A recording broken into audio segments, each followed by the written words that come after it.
Așa, vă zic încă o dată bine ați venit la cea de-a 6-a, 7-a, cred, sesiune online în comunitatea Latent Emergent.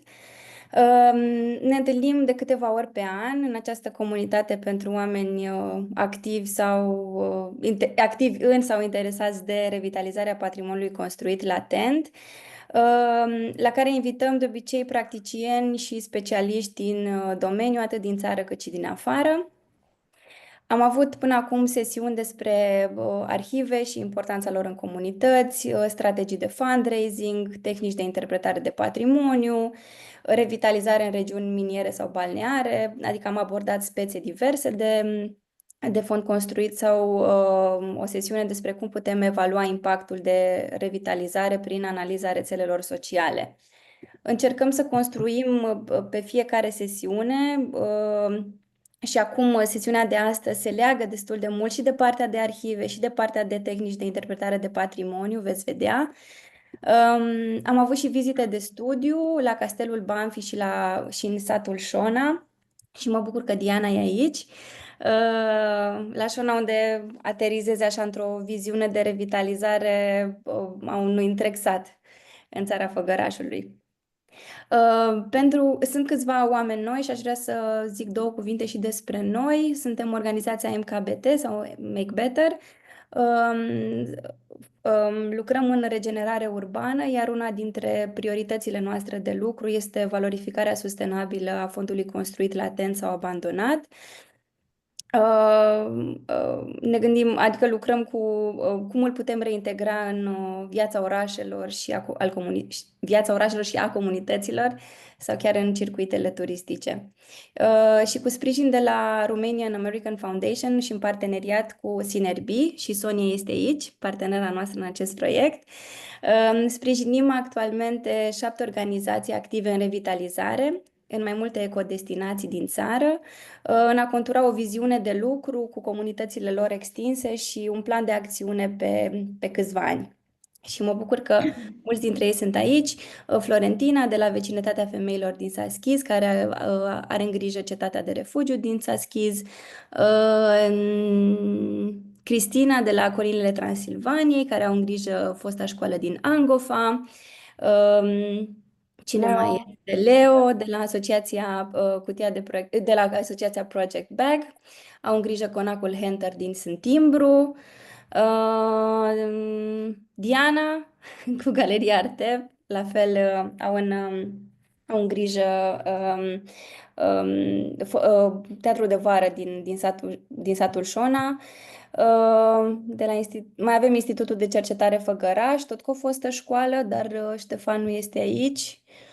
Ana, pe cine am mai uitat? Prietenii Mocăniței, cu Mocănița de pe Valea Hârtibaciului și Asociația Renascendis cu ansamblul Bisericii Evanghelice Fortificate din satul Felmer. Dar nici de la ei cred că nu avem pe nimeni.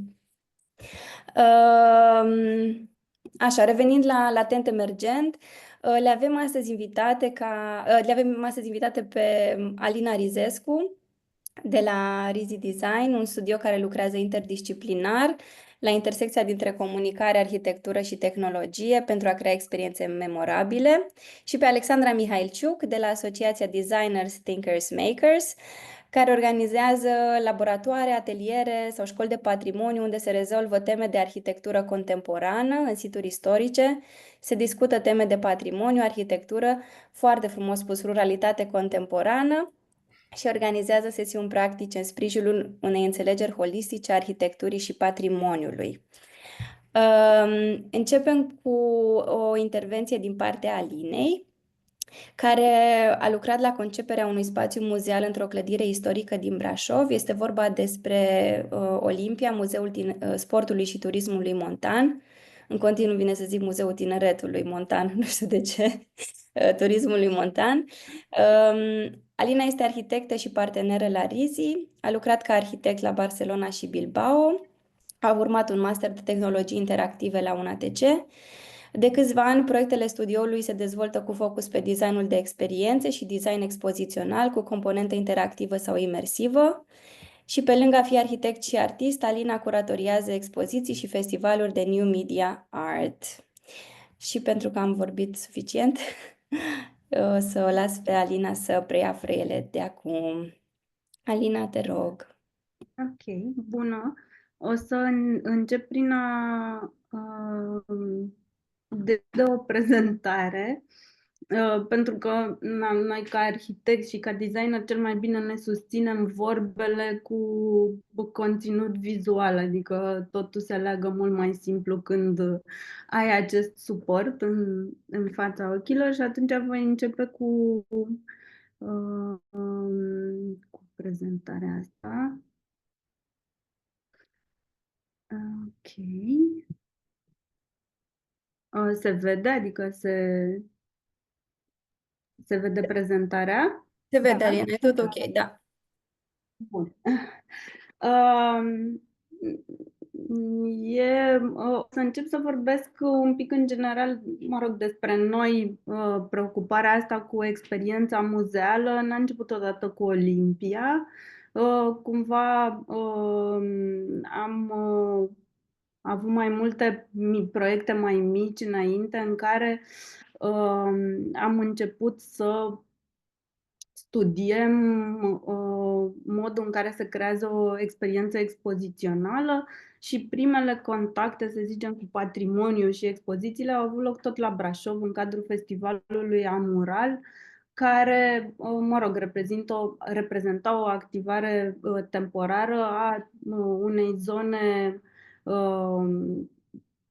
tot cu patrimoniu medieval, turnurile istorice din Brașov, care au fost, mă rog, restaurate și nu sunt date în folosință și erau deschise temporar cu ocazia festivalului.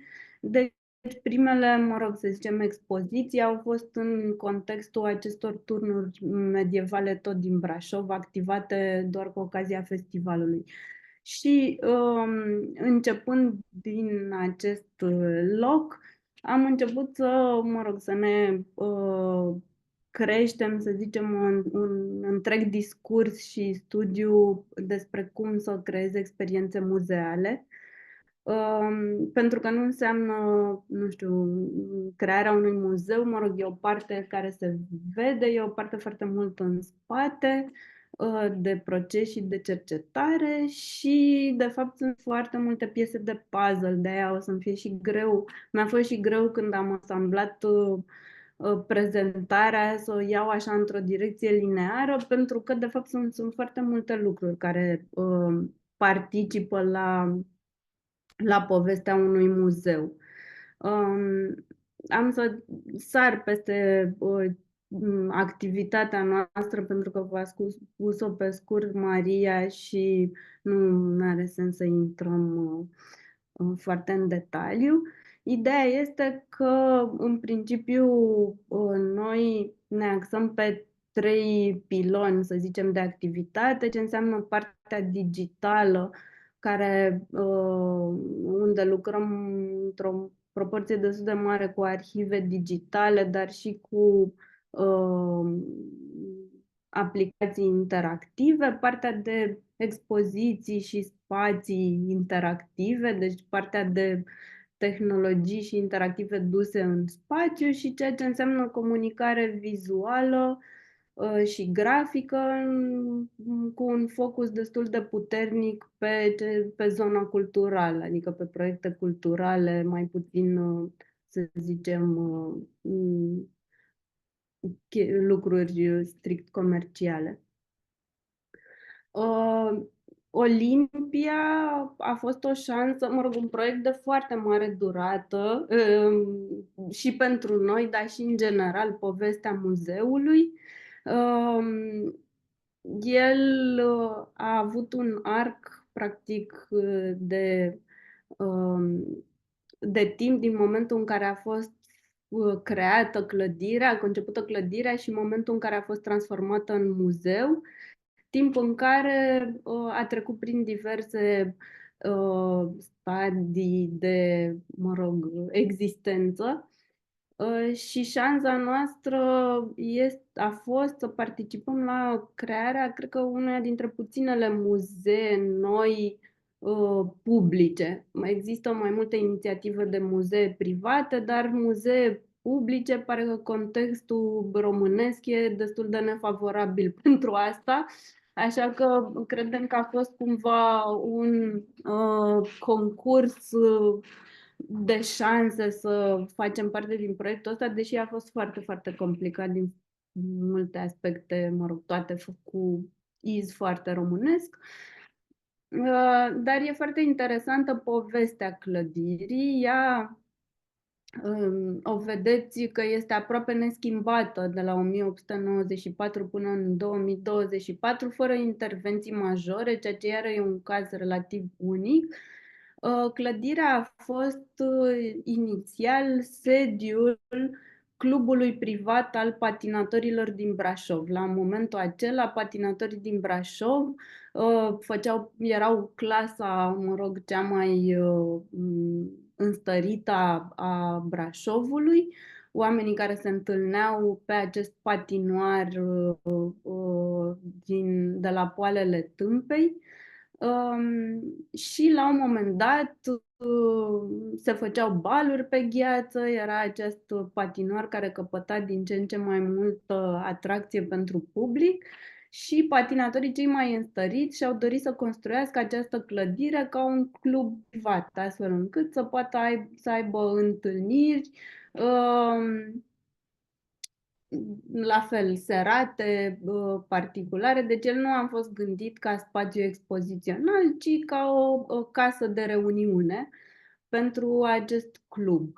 Ulterior s-au adus și mici expoziții în perioada interbelică, iar în perioada comunistă s-a încercat cumva crearea unei mici colecții aici, transformarea într-un muzeu, dar nu a fost dusă până la capăt documentarea, s-au strâns câteva, în fine, s-au făcut diverse donații și s-au colectat obiecte care au legătură cu sporturile montane și au fost expuse cumva în niște forme nu foarte cizelate în perioada comunistă.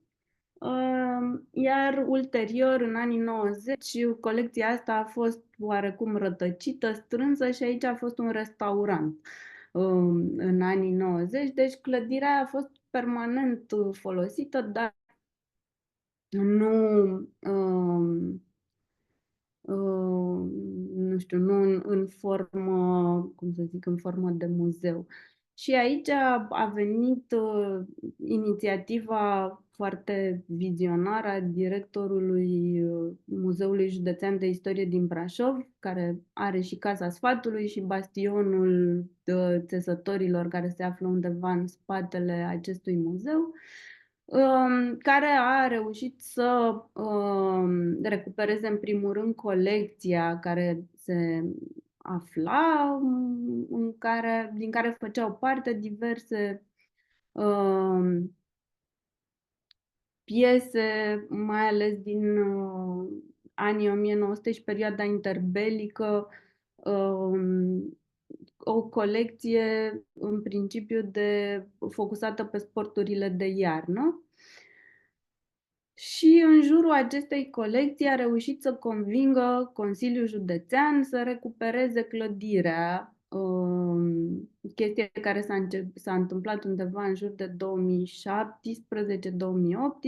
să recupereze clădirea și să înceapă un proces de restaurare, restaurare mult spus, pentru că ea era într-o stare destul de bună, adică a fost, mă rog, repusă într-o formă potrivită pentru vizitare. Și ideea de muzeu al sportului și turismului montan îi vine tot dânsului, care, plecând de la această mică colecție, a gândit și niște campanii de colectare de obiecte obiecte care au legătură cu istoria sporturilor din Brașov și împrejurimi. Și a fost surprins că a primit niște donații absolut interesante, unele dintre care două obiecte, de exemplu, au putut fi clasificate ca ca obiecte de tezaur, adică suficient de unice și de valoroase încât să fie tezauri. Deci a început să se nască această colecție, să se îmbogățească această colecție și în același timp să se reia legătura cu sportivi care sunt încă în viață și care au dorit să-și doneze echipamentele cu care au participat la competiții, începând din anii 60, mă rog, până în perioada comunistă.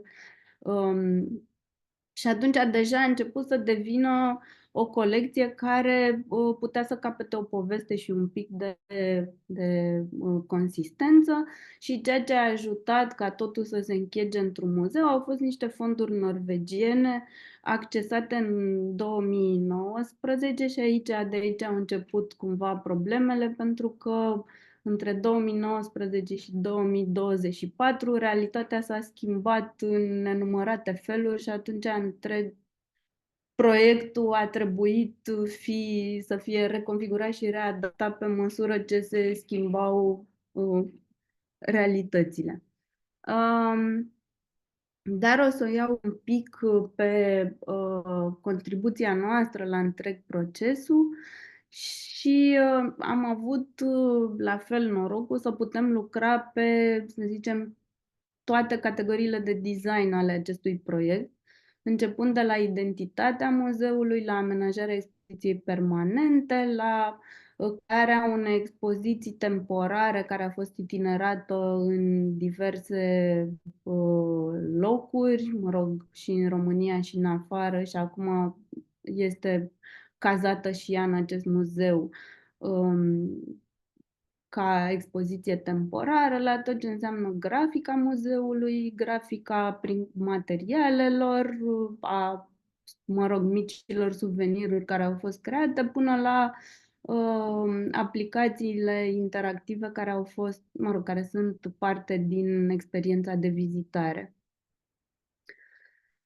Și având toate aceste, să zicem, subramuri, mă rog, am luptat pentru fiecare dintre ele să le avem, să le putem crea noi, pentru că unul dintre elementele esențiale când creezi o experiență de vizitare și, de fapt, un muzeu de la zero, este ca toate lucrurile astea să poată să fie concepute coerent și unitar și să existe un fir narrativ între toate lucrurile astea care să facă, să aibă sens și să se lege și de istoria locului și de, să zicem, identitatea pe care muzeul și-o dorește pentru viitor și să se lege și de comunitate. În orice caz să existe o gândire cumva de ansamblu asupra tuturor lucrurilor ăstora care să funcționeze pentru public într-un mod foarte coerent. Și ca să ținem toate aceste aspecte, să zicem, sub control, ne-am bazat pe niște principii de design care cumva sunt, să zicem, aplicabile în orice situație, nu neapărat în contextul Olimpiei, dar am ținut foarte tare de ele pentru că altfel toate lucrurile astea țin cont că, mă rog, exista o grămadă de detalii, sute de obiecte, sute de povești, de poze, cumva trebuia să existe niște linii directoare foarte puternice și astea noi ne-am bazat în fine pe aceste trei principii, coerență și unitate, pe de-o parte între identitatea pe care muzeul și-a dorit să o creeze și cum să se poziționeze în raport cu celelalte muzee din Brașov, dar și cum să se poziționeze la nivel național, să existe o coerență între această identitate și spațiu care, sigur, este un spațiu cu o poezie și o frumusețe și, mă rog, un farmec aparte, dar e un spațiu relativ impropriu pentru muzeu, că este, mă rog, e o casă veche și cu un spațiu relativ limitat, deci cumva a trebuit să găsim un fir între această identitate și poziționare, între spațiu și între conținut. Iar conținutul muzeului începe de la obiecte, la conținut grafic, conținut multimedia și ce înseamnă partea de experiențe foarte bogată. Adică aici, din partea muzeului, a fost o cercetare și o documentare foarte amplă, de unde au rezultat sute de imagini, s-au găsit filme vechi, inclusiv cea mai veche filmare de sport din 1920, adică un conținut foarte, foarte bogat, dar până la urmă provocare de a-l cumva de a-l organiza și de a-l pune într-o formă coerentă. Și de aici a venit nevoia de a crea o claritate a parcursului în spațiu fizic, de la ierarhizarea, mă rog, spațiilor, delimitarea unor zone. El este organizat ca un muzeu clasic pe perioade istorice, pe trei mari perioade, dar în cadrul acestor mari perioade, perioada, să zicem, 1900, perioada interbelică și perioada comunistă, există fiecare sport cu particularitățile lui și atunci a trebuit cumva făcută iar o ierarhie între toate lucrurile astea, plus aceste obiecte vedetă care au fost și clasate și atunci au, mă rog să zicem, niște restricții și niște norme de expunere și de punere în valoare. Și cel de-al treilea punct foarte important, modul în care se percepe informația foarte bogată, foarte densă. Și atunci foarte important a fost modul în care informația se poate ierarhiza pentru diferite tipuri de publicuri, pe scurt, pentru diferit timp alocat parcurgerii, adică să poți să parcurgi și foarte repede, cu mai puțină atenție la detaliu, cum fac copiii, până la o parcurgere, mă rog, foarte amănunțită de lectură, de text, de detaliu. Apoi dozarea acestei informații foarte dense, încercând să o facem cumva ușor de parcurs și să la fel, să nu devină copleșitoare, astfel încât să îți vine să treci peste ea, deci dozarea informației cu puncte de focus și momente în care poți să te uiți la obiect sau la alte lucruri, cum fac cu puncte de respiro, și construirea acestei narațiuni a întregii povești care se desfășoară între aceste momente istorice.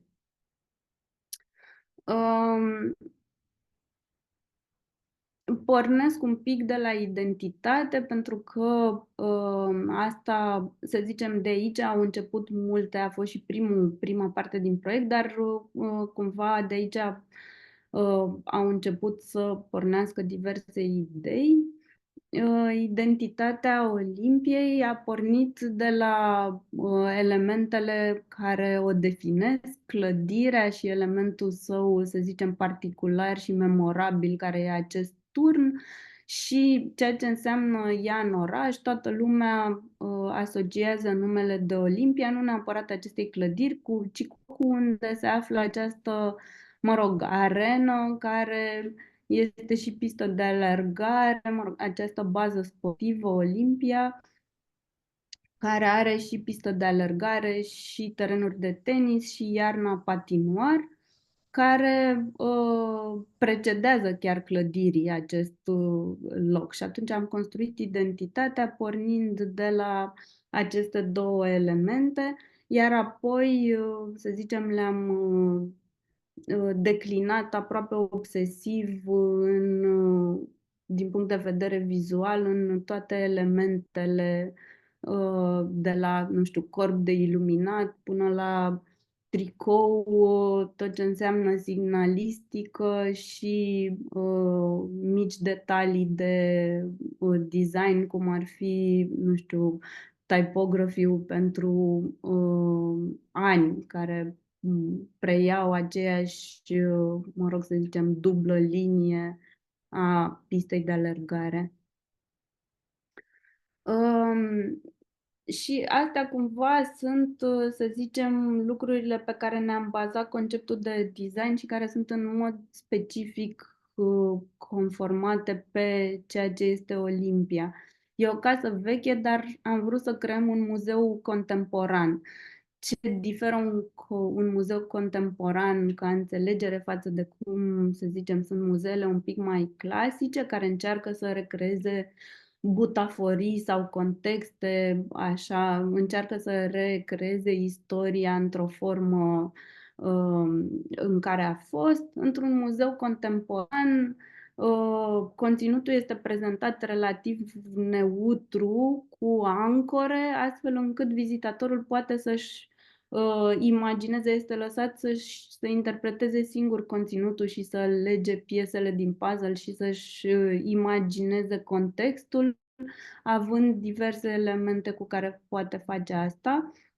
La fel, în muzeele, să zicem, un pic mai tradiționale, obiectul este focusul, nu știu, ca la tezaurul din...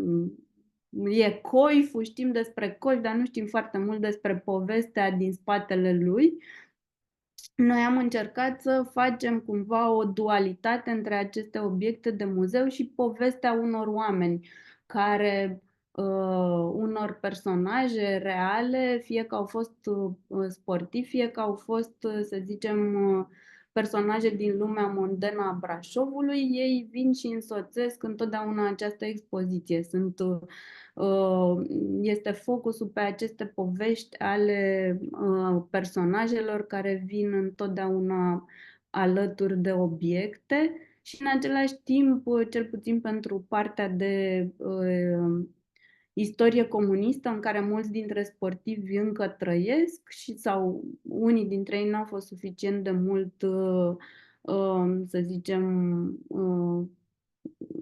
comunicați în perioada asta, este și un fel de recuperare a unei, să zicem, o glorie sau, în fine, o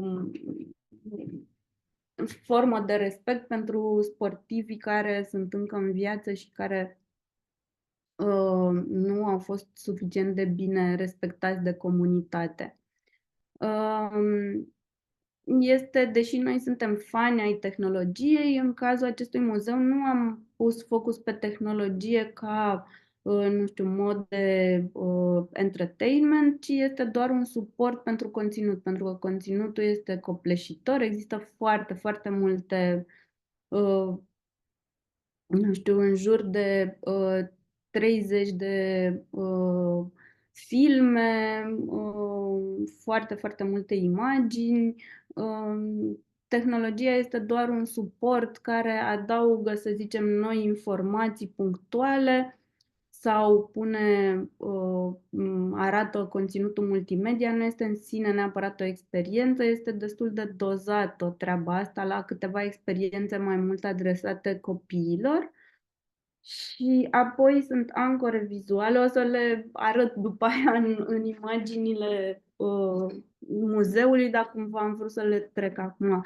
Ancore vizuale care ordonează mereu informația și spațiu. Am folosit, să zicem, niște elemente care sunt icon-urile care definesc porturile, niște materiale, cumva niște lucruri, niște ancore vizuale care tot timpul te ghidează. La fel și un color coding între cele trei mari perioade ale muzeului și atmosfera la fel variază destul de subtil, să zicem că este un pic mai caldă și mai familiară în partea de 1900 și devine un pic mai rece în zona de sport comunist, dar este o variație destul de subtilă și, în general, atmosfera nu domină. Există, mă rog, acest curent în muzeele de acum să faci chestii foarte spectaculoase, dar aici nu era cazul, pentru că focusul a fost foarte mult pe conținut și până la urmă nici spațiul nu permitea, nu știu, niște dezvoltări din astea foarte spectaculoase, așa că am mers pe o variantă foarte, să zicem, blândă de amenajare, în care s-au folosit materiale în principiu naturale și care au fost, mă rog, naturale și foarte neutre, um, care să fie compatibile cu clădirea istorică. Și acum o să parcurg așa cumva spațiu, mă rog, nu, evident că nu putem trece prin tot muzeul, dar ca să punctez un pic lucrurile despre care am zis până acum. Um, Între toate secțiunile există acești pereți colorați care marchează vizual foarte clar trecerea dintr-o etapă într-alta, astfel încât să să fie foarte simplu de imaginat,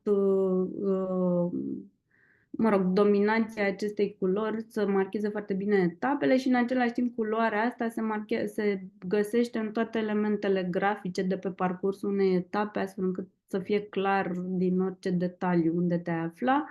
Tot ce înseamnă wayfinding și signalistică este sub formă de panouri de lemn. La fel se găsesc pe tot parcursul expozițional. Există, să zicem, la începutul expoziției și la sfârșitul expoziției o zonă adresată copiilor în care au fost create special pentru expoziție niște aplicații interactive în care se mixează cumva conținutul din expoziție într-o formă digitală caracteristică, mă rog, momentului actual. De exemplu, această aplicație în care poate să-și facă copiii un colaj din elementele uh, din personajele din expoziție. În fiecare spațiu, la fel, au fost folosite aceste, mă rog, să zicem, elemente care identifică sportul și pun în mă rog, marchează fiecare sport, pentru că fiecare sală nu este neapărat dedicată unui singur sport, ci este are mai multe categorii și atunci aceste elemente marchează foarte clar despre ce sport este vorba și există în unele locuri un nivel în plus de accesare, niște panouri interactive în care poți să navighezi poveștile unor obiecte similare din restul Europei, de exemplu, unde se mai găsesc la ce alte muzee din Europa se găsesc spade din perioada respectivă și care este povestea acestor obiecte. Deci întotdeauna cumva conținutul vine pe mai multe leere. E obiectul expus care poate să fie perceput foarte simplu, apoi e cumva o poveste a contextului obiectului cu fotografii de epocă și conținut multimedia, interactiv sau neinteractiv în funcție de, mă rog, ce a fost creat.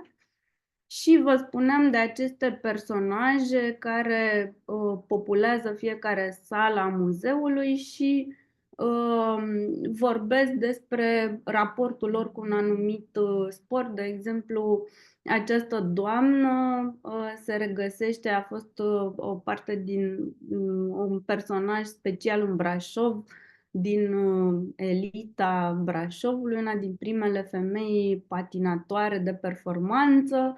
Ea a patinat și a câștigat concursuri internaționale de performanță până la 40 și ceva de ani.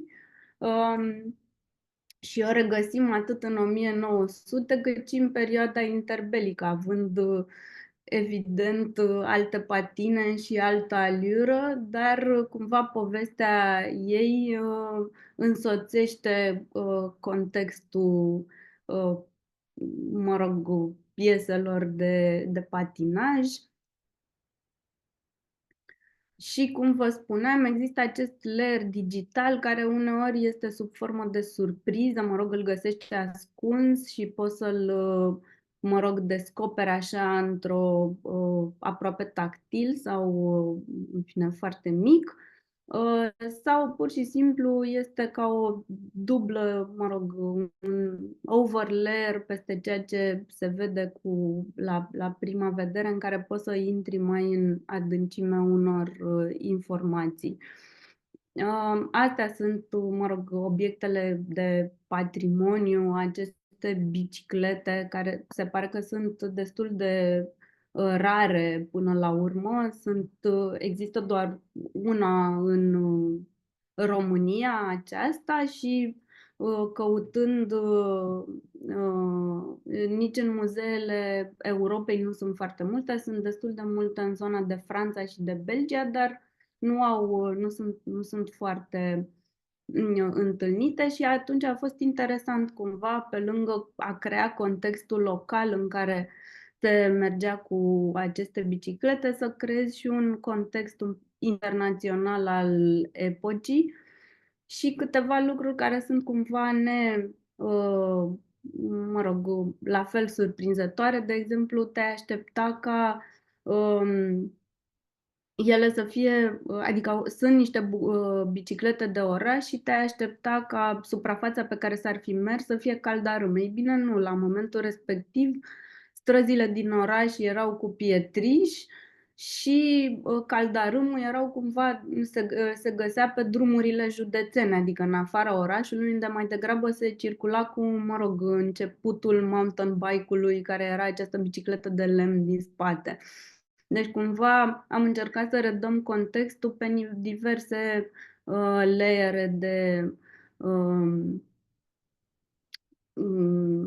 mă rog, de la textură, la contextul urban, până la poveste în sine. Aici o avem pe patinatoarea Miții Lemni și la 40 și ceva de ani, deja în perioada interbelică, deci noi cumva am luat aceste personaje și am încercat să le ducem dintr-o epocă într-alta. Și un pic poezia se transformă într-o chestie un pic mai brutală pe măsură ce avansează sportul în perioada comunistă și devine un mijloc de propagandă. Moment în care, într-adevăr, conținutul devine un pic mai, să zicem, pompos și mai somptuos, totul devine orientat pe fast și pe diverse ceremonii de premiere, de ierarhii, de cupe, în fine, toată această zonă a propagandei asociată, mai ales în anii 50-60, și atunci și expoziția devine un pic mai formală și aproape, mă rog, brutală ca arhitectură, punând accent pe forma asta de festivism dusă la extrem din perioada anilor 50-60, iar, să zicem, ultima parte este zona anilor 70-80, care practic marchează gloria sportului în general, sportului românesc.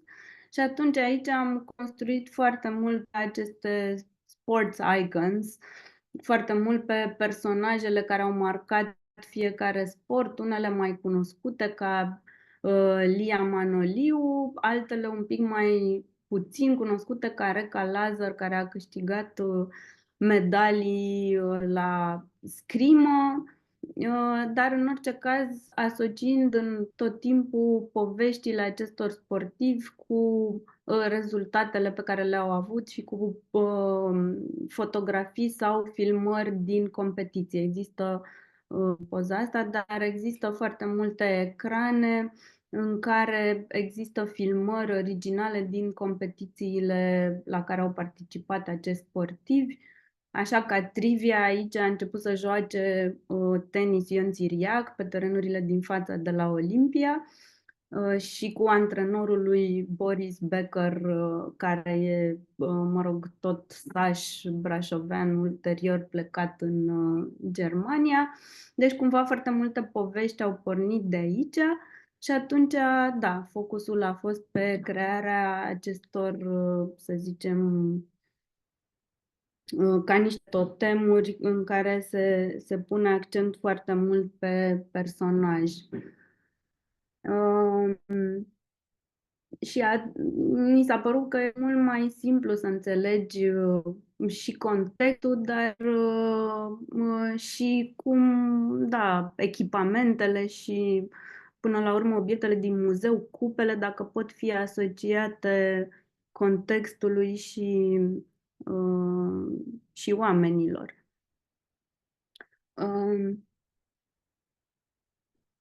Foarte puțin o să vorbesc despre proces, pentru că, de fapt, să zicem, noi am partea de design într-un muzeu și crearea de experiență vine după o etapă foarte mare în care se documentează, se restaurează și se creează planul tematic. Planul tematic pentru Olimpia a avut 500 de pagini create de, da, da, de directorul muzeului, în care sunt prinse toate poveștile, toate obiectele, cu toate particularitățile. Deci crearea acestui plan tematic lui a luat, nu știu exact, vreo 2 ani de zile tot research-ul și el practic a stat la baza, plecând de la acest plan tematic.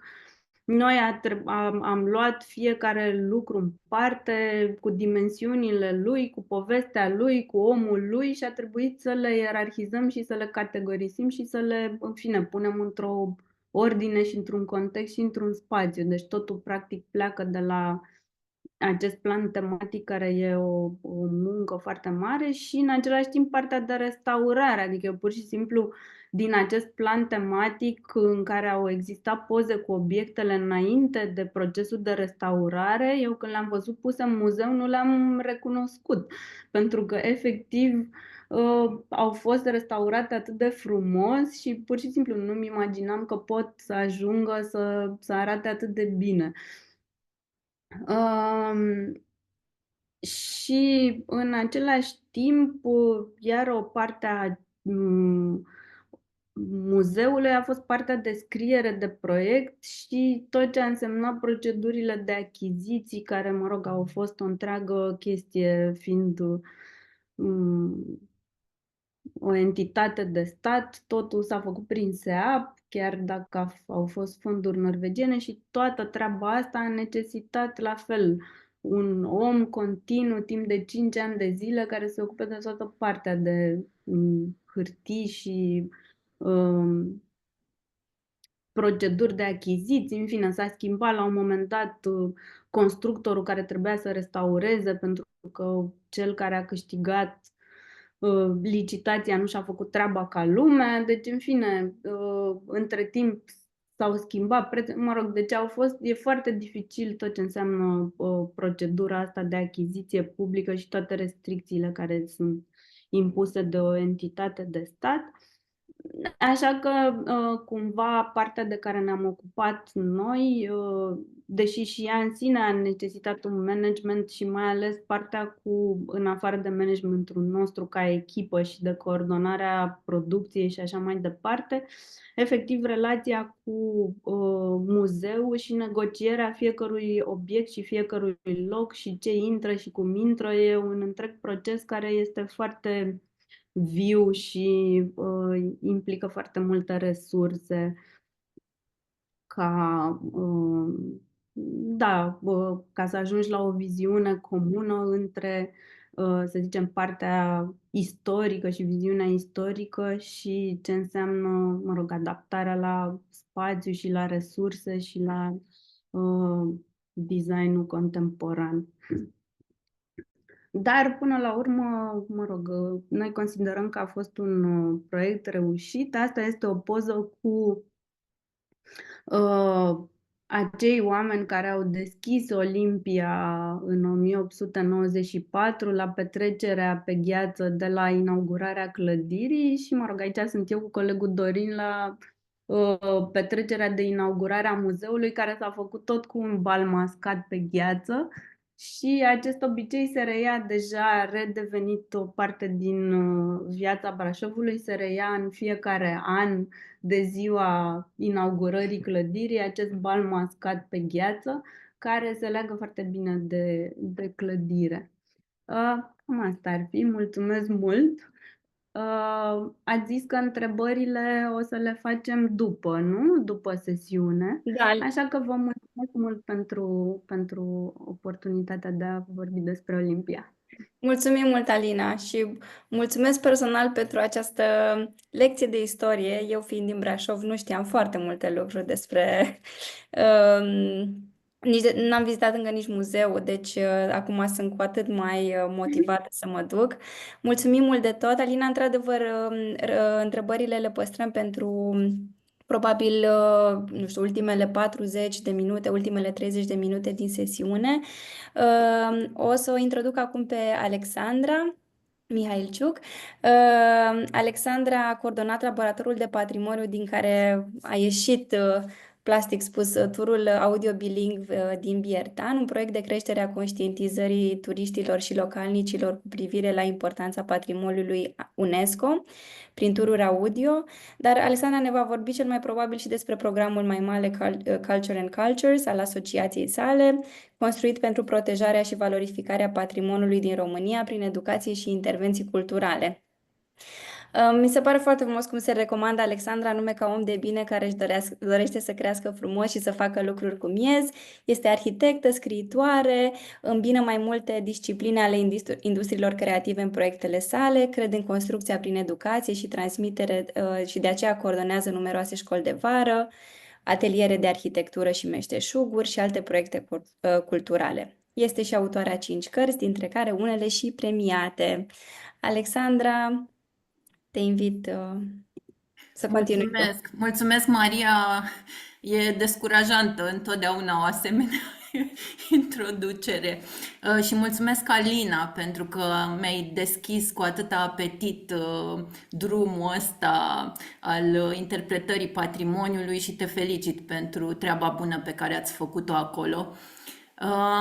Da, eu vreau să vă vorbesc, înainte de a intra în proiectele punctuale, despre programul ăsta al asociației, pe care l-am denumit Culture and Cultures și am zis un program de însănătoșire culturală, fiindcă de fapt el include toată viziunea noastră și vreau să vă spun de ce Culture and Cultures. Păi, fiindcă vorbim despre cultură ca despre o prioritate și știu că în cercurile noastre lucrul ăsta pare un pic inutil, nu știu, dar credeți-mă că pendulând între sat și oraș mi-am dat seama că trebuie explicat rolul culturii și că pentru mulți oameni nu este o prioritate sau nu se înțelege rolul ei, fiindcă vorbește despre moștenirea asta foarte valoroasă a unui peisaj multietnic, deci multicultural, și fiindcă vorbește despre cultura în sensul ăsta primar, dacă vreți, legat de pământ, legat de cum să spun, lucrurile astea de-a dreptul arhaice care ne-au definit. Și în sensul ăsta vorbește despre teritoriile din jurul casei, despre teritoriile din jurul conacului sau monumentului istoric sau satului în sine. Deci vorbește despre un tip de grijă pentru aproape și pentru departe, că ele sunt cumva umbilical legate și, dacă vreți, noima întregului program este să creeze un climat bun și nu doar bun pentru cultură, ci un climat care să poată ridica calitatea vieții. Și mission statement-ul nostru ca asociație de ceva timp sau unul dintre ele, dacă vreți, e ăsta care sună așa de-a dreptul politic, dar mi se pare bine să încep cu el.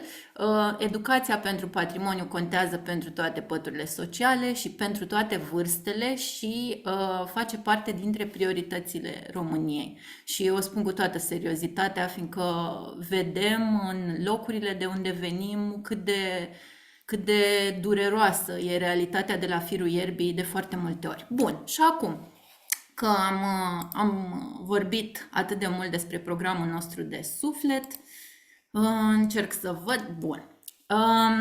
Noi suntem momentan doi oameni cu multe antene în jurul nostru, deci cu mulți colaboratori și o comunitate în creștere de oameni care contribuie în proiectele noastre.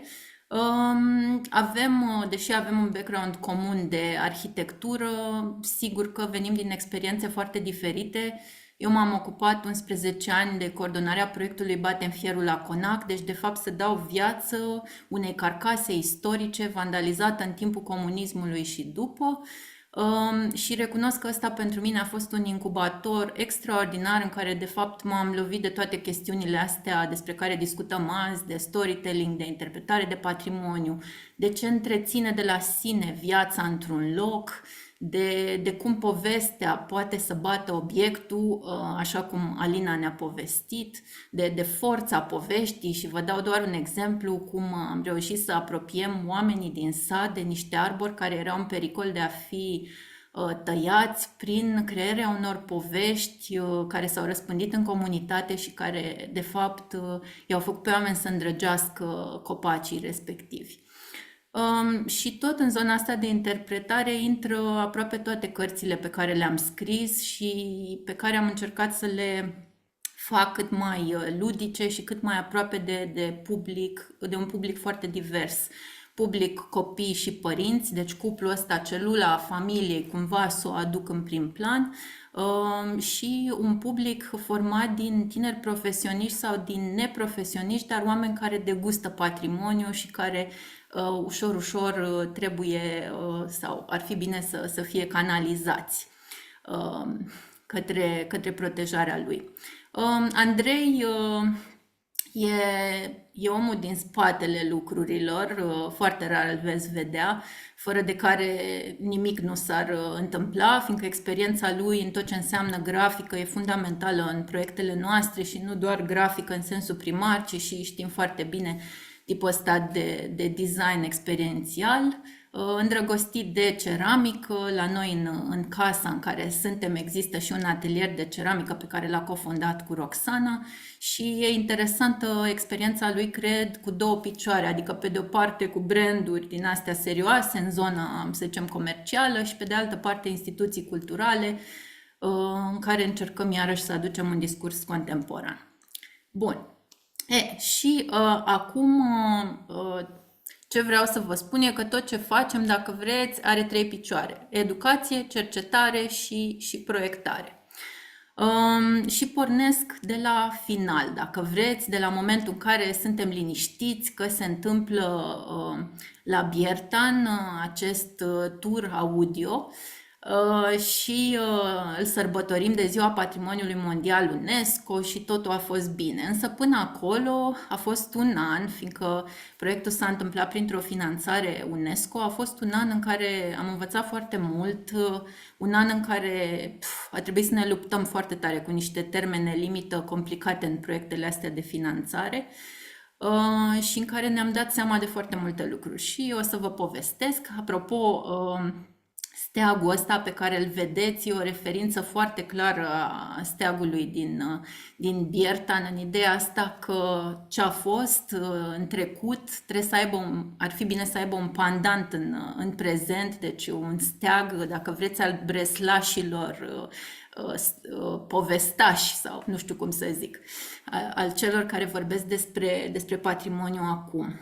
De ce am făcut proiectul ăsta? Fiindcă călătorind foarte tare prin Transilvania, ne-am dat seama că, și mă folosesc de un obiect aici ca să vă spun povestea asta, ne-am dat seama că în locuri precum satul Chirpăr, care e moștenitorul unei ceramici fabuloase pe care o vedeți în imagine, o ceramică cu influențe habane, o ceramică foarte apreciată de specialiști și așa mai departe. Nimic din ce se întâmplă în sat nu anunță lucrul ăsta sau nu povestește. Deci, într-un fel, siturile UNESCO sunt un vârf de lance al patrimoniului mondial, dar oamenii locului nu conștientizează asta, cu, sigur, notabile excepții ale asociațiilor locale și așa mai departe, dar vorbim de marea masă a comunității. Și deși aceste situri UNESCO sunt pe picior de egalitate, dacă vreți, cu Marele Zid chinezesc, cu Acropola Atenei și așa mai departe, totuși oamenii locului visează la alte realități, la alte valori și nu realizează ce e valoros în comunitatea lor. Și atunci e clar că trebuie, adică ne-am propus să începem un proces din ăsta prin care să povestim despre ce e valoros, să implicăm, să producem o conștientizare și așa mai departe. Și fiindcă lucrurile nu se întâmplă niciodată decupate de peisaj ca niște acțiuni punctuale și au întotdeauna un înainte și un după, vreau să vă spun că, de fapt, și proiectul ăsta a început, cred eu, într-un fel foarte sănătos, cu 2 ani înainte, când împreună cu primăria din Biertan și primăria din Saschiz am ajuns la ideea asta că trebuie să cunoaștem realitățile din teren, făcând workshop-uri pentru copii, făcând workshop-uri pentru copii în care, de fapt, să implicăm și pe părinți. Ideea noastră era, evident, să-i educăm și pe părinți, dar nu puteai să spui asta, așa că i-am luat ca pe niște însoțitori. Și să construim un manual. Aici vedeți imagini din Biserica din Saschiz, de exemplu, cu multiplele grupuri de părinți. Din Biertan am încercat să ne folosim de casele istorice, tocmai ca să vadă locurile valoroase și să schimbe cadrul de lucru din școli și așa mai departe, să vadă în sine componentele valoroase. Și, de exemplu, aici le povesteam despre ergonomie și ce înseamnă designul unui scaun. Am vorbit despre stereotomie, despre toate lucrurile astea foarte complicate, dar, de fapt, cu care copiii pot învăța foarte ușor să opereze și mai ales când le văd față în față. Și, sigur, i-am dus în locuri remarcabile în care patrimoniul este pus în valoare într-un fel convingător, ca să inspire și ca să vadă, de fapt, că povestea lor poate începe de la un obiect extraordinar din comunitate, de la cetatea lor, de la un tip de veșmânt și așa mai departe. Da, și am pus aceste 2 imagini care fac parte din proiectul Batem Fierul la Conac, tocmai ca un reminder aici al felului în care proiectul nostru, din capul nostru teoretic, da, dacă vreți, sau scris pentru finanțare, se va lovi întotdeauna, până și pentru cei mai pragmatici dintre noi, de realitățile terenului. Și aici, vedeți, noi am construit un ziar cultural adresat comunității de acolo și publicului nostru, dacă vreți, urban, care vizitează locul. Dar uitați-vă cum arată lucrurile și cred că aici creativitatea noastră a stat în a distribui ziarul prin căruțași în tot satul, în care căruțașii de fapt deveneau storytellerii proiectului, acel liant iscusit între noi și ceilalți. Și am fost foarte bucuroși să-l vedem agățat pe pereții caselor, înrămat și așa mai departe. Da, și vă povesteam că, așa și aici, am construit o carte pornind de la aceste workshop-uri și de la cunoașterea realității din teren, o carte care cumva pleacă de la întrebări pe care copiii le-au pus, părinții le-au pus sau de la lucruri pe care nu le cunosc. Fiecare capitol, dacă vreți, fiecare spread, deschidere, are o structură destul de clară. Are un răspuns pe scurt la o explicație mai amplă, pe albastru, fiindcă ne-am dat seama că suntem într-o epocă în care attention span-ul e foarte mic. Are niște exerciții care se pot face individual sau la școală sau așa mai departe. Are un dicționar și are întotdeauna o piesă care mai spune ceva despre ceea ce vrem să transmitem. Și am încercat întotdeauna să le vorbim cât mai neacademic, fiindcă de asta aveam în slide noțiunea asta de specialist versus the world. Eu cel puțin vin dintr-o bulă de specialiști, de noțiuni super savante, merg la vernisaje și expoziții în care mă întâlnesc cu oameni de tipul ăsta și în care un public exterior căruia lucrurile într-un fel îi se adresează nu prea există. Și atunci încercarea noastră de ceva timp încoace e efectiv să traducem realitățile astea faine pe înțelesul tuturor. Și vedeți și întrebarea legendară, care este rolul culturii într-o societate, întrebare care a apărut după ce, obținând cu satul Țibănești, deci de unde era proiectul Batem Fierul la Conac, titlul de sat cultural al României, și invitând primăria să vină cu noi să ridice titlul, am obținut de la primarul în funcție în perioada respectivă răspunsul că sat cum? Cultural? Cultura nu mă interesează. Pe mine mă interesează infrastructură, mă interesează asta. Și cred că după ce am simțit așa un tip de fierbere interioară foarte puternică, mi-am dat seama că de fapt e datoria noastră să reușim să explicăm care e rolul culturii, care e rolul unui titlu de sat cultural, cum poate să contribuie inclusiv economic la creșterea unei comunități. Și trebuie privită chestiunea asta foarte, cum să vă spun, așa, chirurgical. Să înțelegi situația și să dai cele mai bune răspunsuri. Și sigur și aici, în cartea noastră, am încercat, efectiv ne-am dat seama, de exemplu, că e nevoie de un dicționar vizual, fiindcă inclusiv pentru arhitecții care nu sunt din zona transilvaneană sau n-au lucrat aici, multe lucruri sunt necunoscute. Și apropo de ideea asta de Culture and Cultures, am început să introducem capsulele astea de patrimoniu cultural transilvanean din toate comunitățile locului, care de fapt să dea un sentiment de mândrie și apartenență tuturor și inclusiv comunității romilor, fiindcă am observat foarte multă marginalizare de multe ori și între copii și așa mai departe.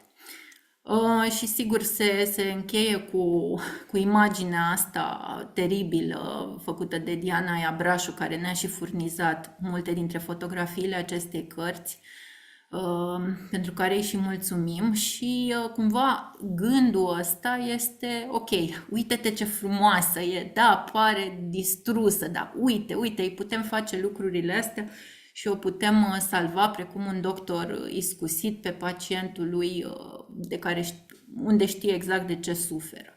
Și asta e foarte interesantă pentru copii, că se creează imediat o legătură afectivă. Cum să o salvăm, să vedem ce facem, spune-mi, învață-mă, arată. Bun, și aici puteți să vedeți o serie întreagă de ateliere care s-au desfășurat, repet, în locurile respective. Deci urmarea acestui proiect și a viziunii, aș spune, foarte corecte a primăriei de aici, din Biertan, și cu care am colaborat mai strâns și care ne-a spus clar că nu vor să facă un proiect one-shot, ci e vorba de o salbă de acțiuni care au un scop.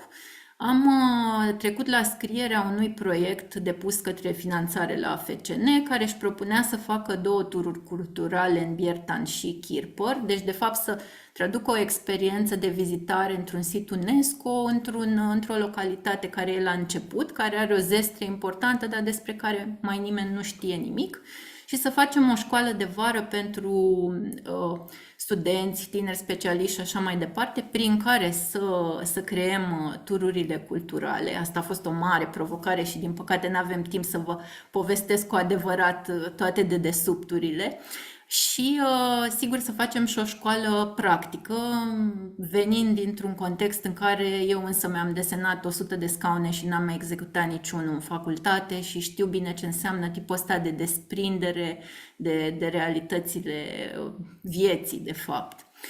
Și am pornit aici cu toată echipa asta ca să vedeți, dacă vreți, cantitativ câți oameni au fost implicați într-o acțiune care nu e atât de complexă, dacă vreți, ca, nu știu cum e, muzeul din Olimpia. E un proiect care a durat mult mai puțin, vorbim de alte bugete și așa mai departe, dar asta ca să vadă oricine ar dori să facă un tur audio, cumva că e nevoie de foarte mulți oameni implicați, de o expertiză diversă și de o capacitate de coordonare destul de bună, dar și de o luciditate, de priorități, de multe alte lucruri. Și sigur trebuie spus că vreau să încep cu oamenii ăștia, fiindcă fără ei n-am fi avut tururile pe care le avem și fiindcă mi se pare că fiecare a înțeles miza și a lucrat ca și cum să spun, o făcea pentru el. Am încercat să sintetizez tipul de echipă, așa cumva, ca să înțelegem cutiuțele de oameni implicați. Cred că multe dintre ele sunt identice pentru orice proiect. Desigur, e nevoie de promotori, cei ce își doresc proiectul. Promotorii pot fi doar cei ce îl comandă, ca să zic așa, sau inclusiv cei care îl propun unei comunități sau și. În cazul nostru a fost un proiect care s-a născut din dialog și asta mi se pare foarte benefic, mai ales că de multe ori proiectele din comunități sunt desprinse de administrația locală și asta nu face decât să îngreuneze lucrurile și să le facă mai puțin, cum să vă spun, asumate de comunitate. După aia trebuie să aibă categorii ori de sponsor, ori de finanțator, ori un mecanism economic care să asigure proiectul. Ne putem imagina în cazul tururilor că am fi făcut munca voluntar, sperând că putem să o monetizăm la un moment dat și că pentru un tur se poate plăti o anumită sumă. E nevoie clar de unul sau mai mulți coordonatori. E nevoie de parteneri reali care contribuie în proiect. Din experiența mea în foarte multe proiecte și a voastră sunt sigură există foarte mulți parteneri formali de care e nevoie din tot felul de motive sau care au și ei un rol sau etc. Uneori vrei să-i pui ca să-i co-implici sau să pară că sunt coautori și asta de regulă se poate întâmpla cu anumite administrații. E nevoie de parteneri locali și aici vreau să accentuez și să și mulțumesc calității colaborării cu Stelian Burduhos și primăria de acolo. E nevoie de parteneri media și aici ne-am dat seama tot mai mult că, de fapt, o prezență în online e foarte necesară. Noi nu reușim să ne facem prea bine treaba în zona asta. E o zonă pe care ne propunem și noi să creștem. Majoritatea proiectelor vin din parteneriate directe cu oameni care ne cunosc, știu că lucrăm în felul ăsta, suntem serioși, nu din online. De comunitate, în sensul în care comunitatea devine, dacă vreți, vasul de cunoaștere din care extragem poveștile și așa mai departe. De oameni diversi care pot anima un eveniment, fiindcă fiecare asemenea tur a avut un eveniment de lansare și e nevoie să sărbătorești victoriile după atâta muncă. Și în cazul echipei de implementare, e clar că am avut parteneri locali care ne-au ajutat cu avizele, cu amplasarea plăcuțelor pentru tur, cu multe lucruri de tipul ăsta, inclusiv consultanță, cu accesul în casele oamenilor, cu indicarea unor oameni relevanți. De partea de cercetare, am găsit enorm de mult material în germană. E foarte complicat dacă ești un om profund și așezat care vrei să stai în profunzime pe subiecte, să rezolvi o temă din asta în câteva luni de zile. De fapt, de la momentul semnării finanțării și până în data în care proiectul trebuie depus. E efectiv o alergătură totală și cred că asta este una dintre provocările proiectelor de felul ăsta. După aia ne-am dat seama că e nevoie să avem o echipă care știe să scrie, o echipă care știe să ilustreze, evident un graphic designer, partea de comunicare, web, sunet și așa mai departe. Deci sunt foarte multe roluri și lucru complicat pe care l-am avut noi de făcut în proiect a fost de fapt să imaginăm turul ăsta cu oameni care au sau nu au expertiză în asta. Și pentru asta noi când am făcut înscrierile în școala de vară, am căutat să avem nu cumva 2 sau 3 jurnaliști, 2 sau 3 ilustratori, 2 sau 3 oameni care au bucurie în partea asta de cercetare și așa mai departe. Și după aia, în primele zile, am încercat să-i sondăm mai departe, să vedem fiecare o mostră de text, în ce stil scrii, cum coordonăm tipurile de scriere, cum le aducem la un numitor comun, cum reușim ca ilustrația să aibă o coerență. Adică e clar că a fost foarte grea munca asta de coordonare și de a avea un produs unitar care să respecte principiile de design pe care le-a enumerat și Alina. Aici am pus o etapizare a activităților selectiv din cadrul proiectului. Sunt foarte, foarte, cum să vă spun, multe altele pe care le-am scos și aici pur și simplu sunt anumite etape fără de care nu se poate trece mai departe. Și asta nu vreau să trec prin fiecare în parte, dar doar ca să aveți o idee asupra complexității acțiunilor. Da. Și vreau acum să vă trec un pic prin câteva fotografii istorice, să vă dau substanța asta a începutului, în care toată lumea e foarte entuziasmată și scotocește și ai senzația ușii lui Alice in Wonderland. Aici vă aduc harta finală pe care am făcut-o cu stațiile audio bilingve română-engleză și sperăm în viitor să adăugăm și limba germană.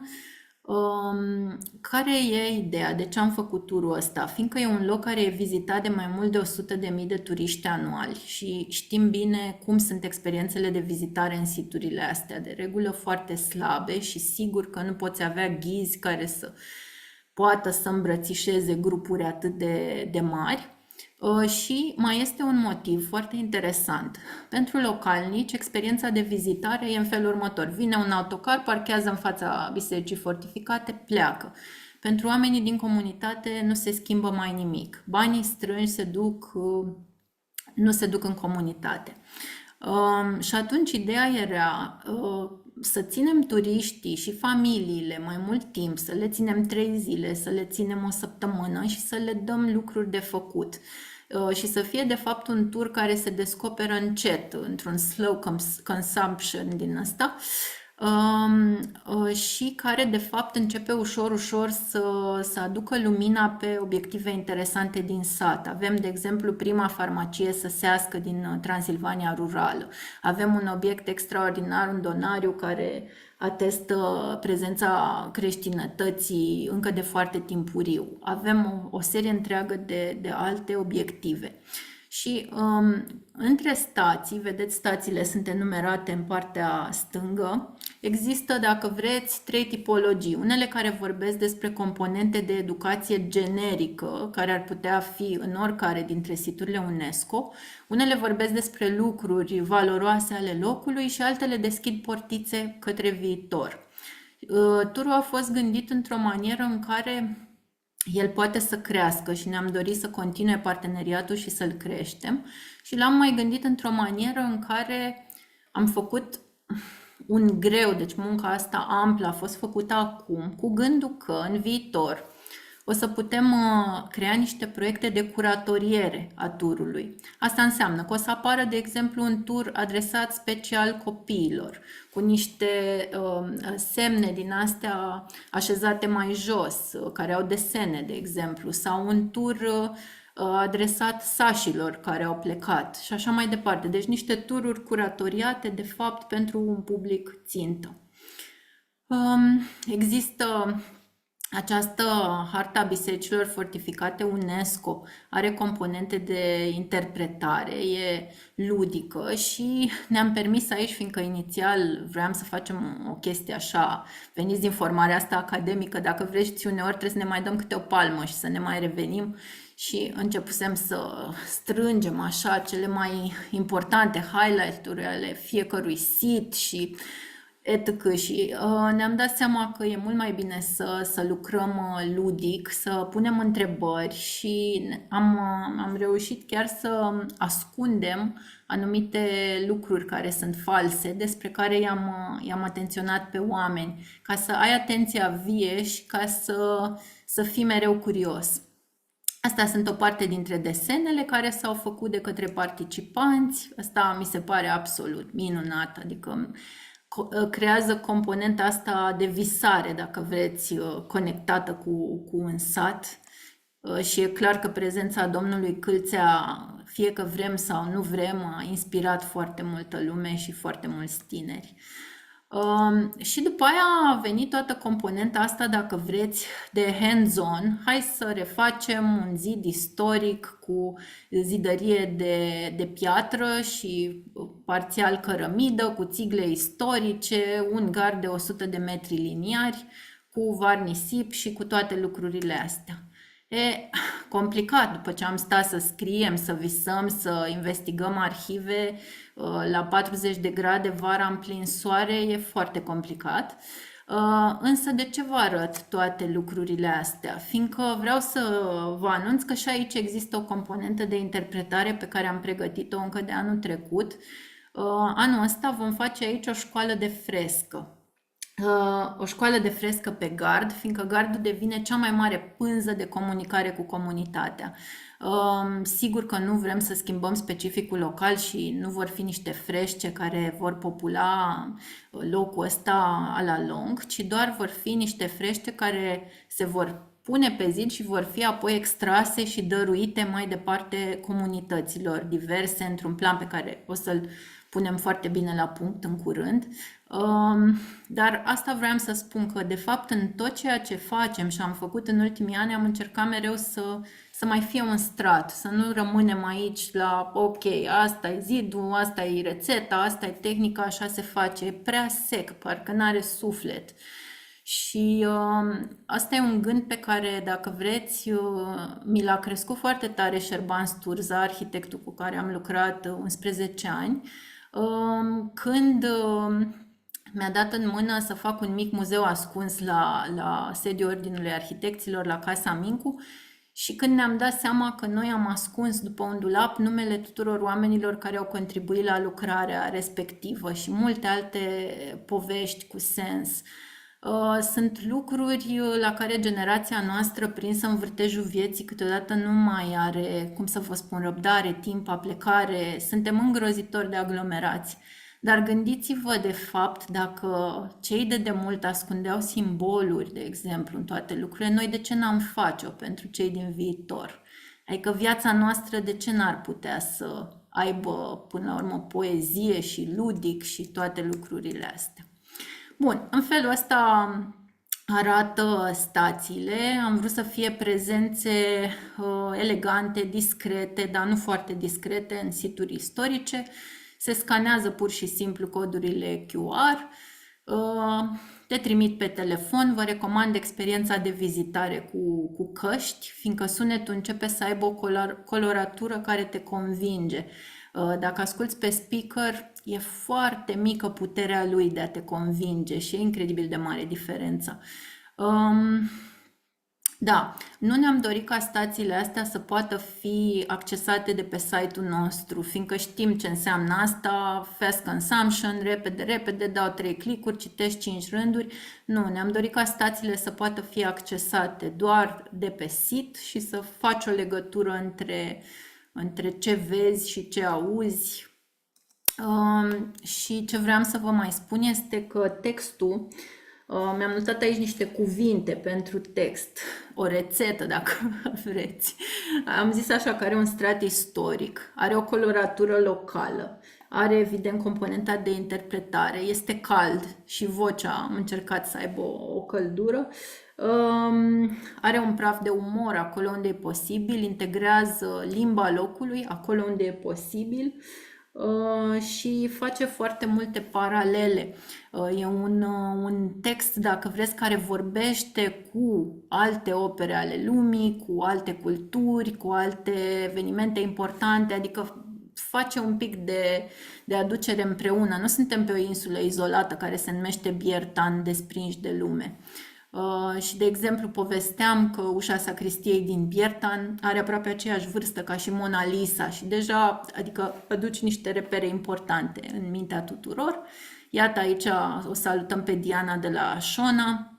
Foarte important pentru cei tineri să vadă locuri similare din zonă care fac lucruri. Îți dă senzația asta iarăși că nu ești pe o insulă nebun, ci că sunt și alții ca tine și asta ajută foarte mult.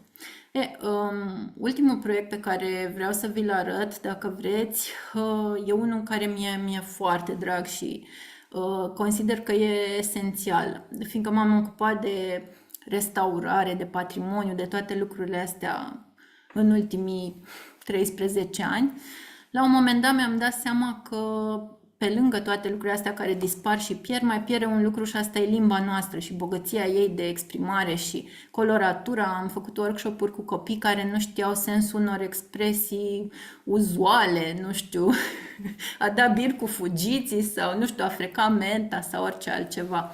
Și atunci vreau să vă invit într-un fel în ultimul meu proiect, dacă vreți, de interpretarea patrimoniului, care e cartea asta Cuvinte naripate. Cuvinte naripate de ce? Fiindcă e felul în care Homer numea proverbele și mi s-a părut că are tot sensul, așa, niște expresii care au acumulat ca niște vase multă înțelepciune și care poate să-ți transmită enorm de multe lucruri. O carte care vine tot așa într-o suită de cărți. Sunt pasionată de serii și cred că există o putere în ele și de fapt mi-am dat seama că în multe dintre cărțile noastre sau aproape în toate există componenta asta, că vreți, de, sigur, storytelling firesc, dar și de interpretarea patrimoniului. Marea lume mică, de exemplu, din care vedeți aici un spread, a fost o carte în care, dacă vreți, testamentul unui arhitect pentru cei tineri. Ce înseamnă lumina, cum construiești cu lumină, dar cum au apărut obiectele pe lume. Dar hai să ne imaginăm asta, dar cum poți să creezi o limbă care e veche și totuși și nouă, pornind de la un limbaj din ăsta al baladelor, al doinelor, dar actualizat. A doua carte care a făcut interpretare e Cartea Caselor, care a luat case remarcabile din România, de exemplu, le-a asociat cu oameni remarcabili din România și cu o trăsătură de caracter, fiindcă ne-am dat seama că patrimoniul, de fapt zidul, de multe ori nu are o putere de a vorbi despre el, dar când îl asociezi cu cineva care vorbește despre el și acel cineva e cineva și cu o trăsătură de caracter, cumva tipul ăsta de triunghi are o anumită forță creatoare. Și în cazul ăsta aveam, de exemplu, o istorie despre cule, povestită de Brâncuș, în care era vorba și despre dârzenie. În toate cărțile astea am ascuns fraze furnică, sunt cuvinte foarte mici care se văd cu lupa și care întrețin curiozitatea asta a copiilor și am văzut eu chiar și a adulților. Și acolo de regulă am introdus lucruri foarte, foarte apetisante. Și ultima asta carte de care vă ziceam, Cuvinte naripate, ea de fapt proverbe și expresii românești pe care le asociază cu noțiuni de patrimoniu. De exemplu, expresia asta a drege busuiocul, cu toată istoria ei fantastică, am aflat lucruri teribil de interesante, e asociată cu partea asta de bucătărie românească. Și în felul ăsta, de fapt, am încercat așa, complet neexhaustiv și extrem de subiectiv, să conturăm imaginea României prin bucate, arhitectură, port, limbă, munca, cum e munca la români, prin cântece, prin sunete, care sunetele, într-un fel, României, care sunt instrumentele ei. Și așa mai departe. Și cumva am făcut-o și cu gândul la toți acești români, la comunitatea asta a românilor din diasporă, dacă vreți, fiindcă foarte des ne-am întâlnit cu români sau cu fine, adolescenți care își doresc să se reintersecteze cu ceva din țara lor, să o afle, să o cunoască, să o înțeleagă. Și ni s-a părut că, dacă vreți, în tot complexul ăsta al nostru de a fi român cu bune și rele, e bine să se scrie și de bine și să se aducă în față și lucrurile valoroase care țin de patrimoniul acestei țări. Astea sunt niște imagini despre construcția cărții departe de casă, cu România în gând, iubind-o, într-o rezidență cu un kenian care pictează veșminte tradiționale pe care sunt înscrise proverbe. Deci, de fapt, sunt niște oameni care, în cultura lor tradițională, călătoresc cu proverbe pe ei și mi se pare foarte interesant. Aici am pus un cod QR ca să, dacă vreți să răsfoiți un pic din carte și să-i vedeți povestea, mă pot întoarce la el dacă e cineva care vrea să ajungă acolo. Și vreau să închei cu două imagini. Imaginea asta cu zile albe, zile negre, fiindcă vreau să vă doresc tuturor să avem o zi albă astăzi.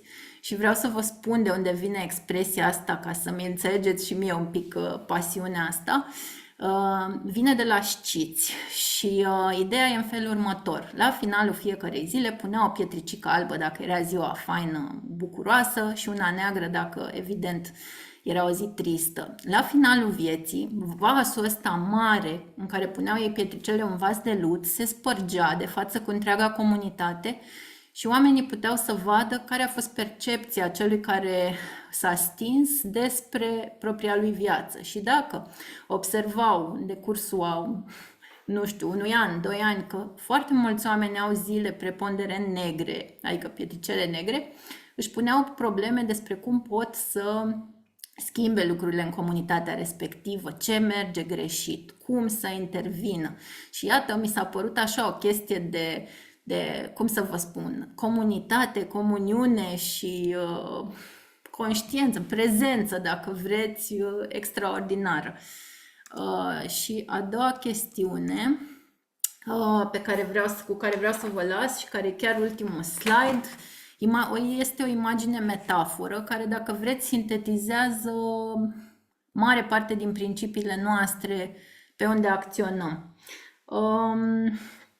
Că toate proiectele noastre sunt despre împreună și despre forța lui împreună, în contrast cu puteți vedea ce înseamnă să fii singur, că toate proiectele noastre încearcă să recreeze comunități care au fost distruse în timpul comunismului și știm cât de greu și aproape artificial de multe ori se nasc astăzi comunitățile. Trebuie să reînvățăm să fim comunități și să avem încredere. Vorbește despre reverența față de loc și inclusiv despre gestul acesta nebunesc al unui arhitect care trebuie să aibă puterea să refuze anumite proiecte dacă ele strică energia unui loc.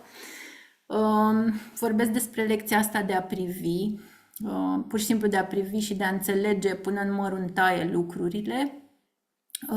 Și cred că mai vorbesc despre un lucru care e extrem de important, povestea despre care am tot vorbit astăzi. Crenguța asta ar fi doar o crenguță dacă astăzi nu v-aș fi povestit eu despre ea, sau dacă nu ați avea amintiri legate de Crăciun, sau dacă părinții voștri nu v-ar fi dus într-o pădure și așa mai departe. Și cred că un lucru iarăși foarte, foarte important este despre vindecare. Și când spun vindecare, spun că în multe dintre comunitățile în care am lucrat, a trebuit să lucrăm cu oamenii care au distrus locul, într-un fel sau altul, sau ai căror bunici și străbunici au distrus locul, sau cu oameni care au furat din conacul respectiv și dețin obiectele din conac în casa lor în momentul prezent și care uneori au fost în stare să readucă obiectele către locul de unde le-au furat, în numele lor sau al bunicilor, părinților și așa mai departe.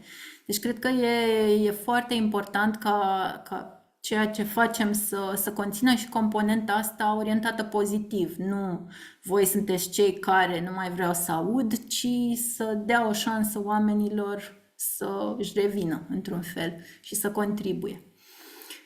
Cam asta. Am uitat foarte multe lucruri, am spus foarte puțin, dar sper că ceva din tot ce am spus să ajute.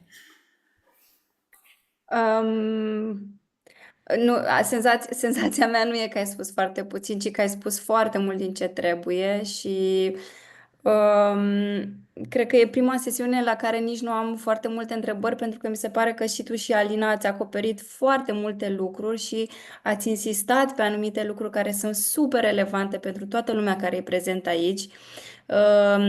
Adică, Alina, ideea asta de coerență, de fir narrativ, de atenție la detalii, cum ar fi momentele de respiro în experiențele de vizitare, mi se par super importante și așa le-am fixat așa în creier acum. Alexandra, mesajele de genul să construim pe termen lung, să lucru cu comunitatea, să-ți potrivești așteptările cu realitatea din teren și cu greutățile sau, da, cu realitatea din teren, să reînvățăm să fim comunități, să avem o privire constructivă, chiar dacă lucrăm cu oameni cu oameni sau cu locuri care au fost distruse. Aș deschide sesiunea de Q&A pentru că în momentul de față chiar nu am întrebări. Aș vrea să văd ce spun participanții și dacă nu sunt, o să scormonez după ceva, dar chiar mi se pare că ambele prezentări trebuie să se așeze așa în noi. Chiar foarte impresionată sunt. Vă mulțumim foarte mult și felicitări pentru munca pe care o faceți și pentru răbdarea de a construi pe ani de zile niște produse așa, economic spus, atât de valoroase pentru comunitate și pentru vizitatori. Asta vrea Maria doar să adaug apropo de ideea asta, fiindcă am uitat-o și vreau să o subliniez și eu foarte bine. Lucrez acum, fac un fel de consiliere pentru un conac din România care e complet restaurat și care își pune problema ce tip de activități să facă și primul lucru pe care mi l-a spus proprietarul este: vreau să construiesc ceva care să-mi depășească durata propriei vieți, vreau ceva care să rămână pentru generațiile următoare. Cum putem face asta? Și da, e într-adevăr o provocare să construim dincolo de noi, fiindcă cei mai mulți dintre noi suntem de fapt motoarele proiectelor lor și atunci cum se face asta e ceva ce trebuie să descoperim împreună. Da, cu siguranță. Și nu doar e o chestie pe care o observăm și noi în echipele cu care lucrăm, ce mult seamănă felul în care se lucrează cu personalitatea omului și cum fiecare își lasă o amprentă anume pe proiectul în care lucrează sau în comunitatea în care lucrează. Da.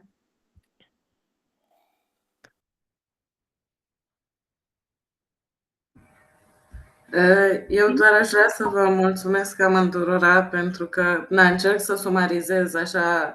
De când am văzut proiectul de la Poale Tâmpei din Brașov, mi-a amintit puțin de o expoziție pe care am văzut-o de-a lui Olafur Eliasson, care se numea Space Shifters și cred că fix asta ați reușit să faceți acolo, să fiți Space Shifters și să, nu știu, nu am vizitat muzeul, dar din ce am văzut pe ecran, mi se pare că modul de plimbare prin spațiu, de la tranziție, de la anumite culori, de la anumite nivele de lumină, de la tipografia scrisului, tot, nu știu, a reușit să facă un shift în spațiu acela și să zic o poveste poate mai complexă, mai completă despre spațiul acela. Și pentru Alexandra, modul tău de a povesti și, nu știu, cumva de la început, văzând poza cu cine e colaboratorul tău pe partea de grafică, m-a impresionat foarte mult. Și ai zis la un moment dat legat de capsule de patrimoniu și mi se pare că modul de a encapsula toată povestea asta, că e foarte multă poveste, foarte mult de încapsulat, nu știu, e extraordinar, serios, nu știu, pe mine cel puțin mi s-a făcut pielea de găină și mulțumesc. Mulțumesc și eu, Clara. Să știi că e mare nevoie de feedback-ul ăsta cald al unor oameni ca tine, fiindcă sunt sigură că pentru toți oamenii din domeniu există perioade și zile foarte grele. Rupem din noi, din somn, din zile, din weekenduri și tipul ăsta de feedback-uri ne dau putere și dorință de a continua. Cumva ai senzația, domne, fac ceva care contează pentru cineva, nu contează pentru câți, dar pentru cineva contează și atunci îți mulțumesc.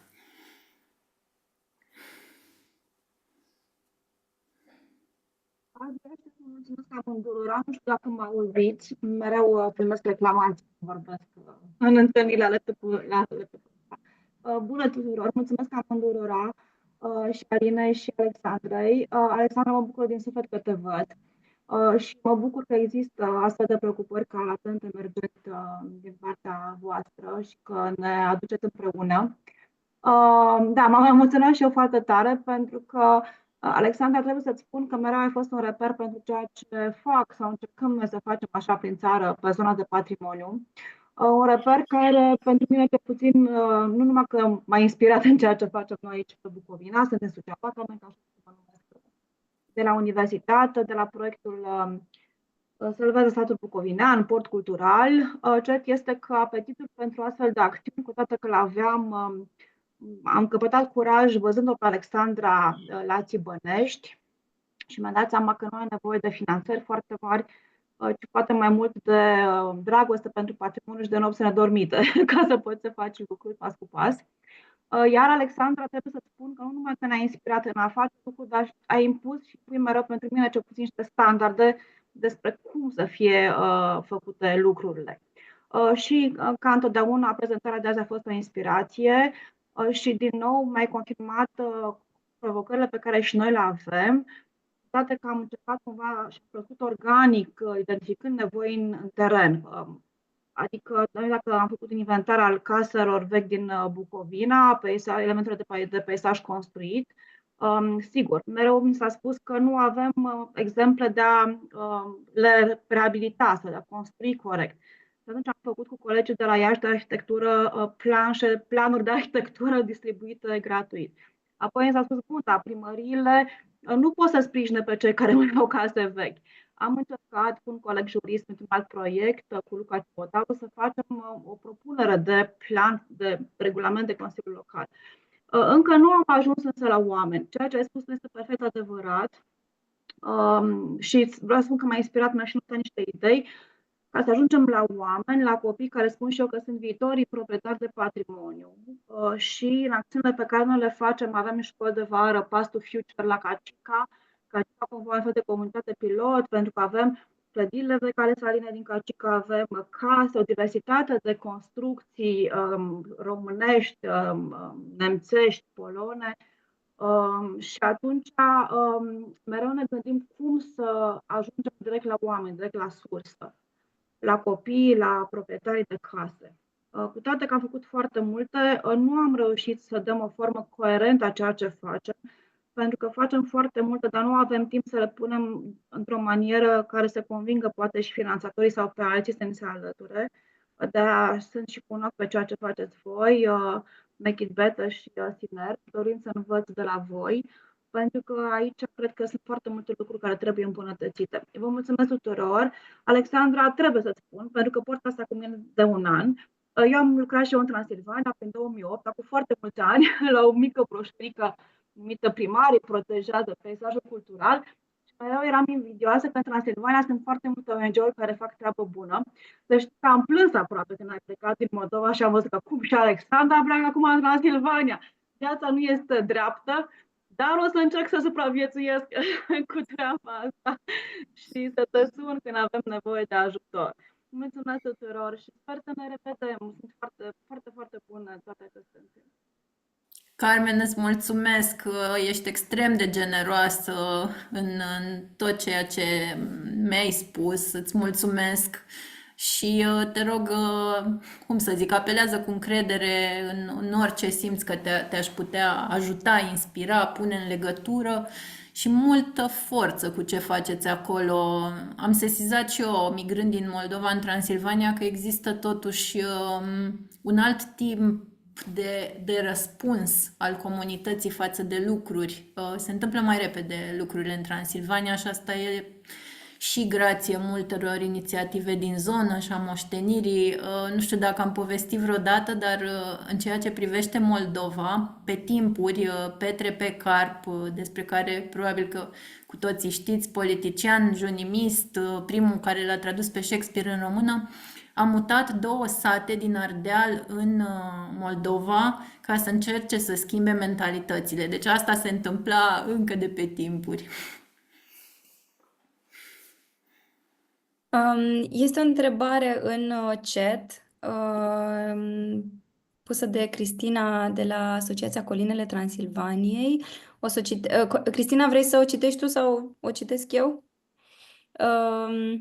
Anume, dacă în realizarea audioghidului s-a luat în considerare impactul asupra muncii și experienței cu ghizii locali, sau dacă s-a gândit o formă de a integra sau a se completa cu ceea ce fac ei. Fiind o destinație de ecoturism, punem preț și pe conectarea cu oamenii locului. Ghizii privesc genul ăsta de experiență ca o concurență, așa că am vrea să discutăm gândurile ei sau ale întregii audiențe.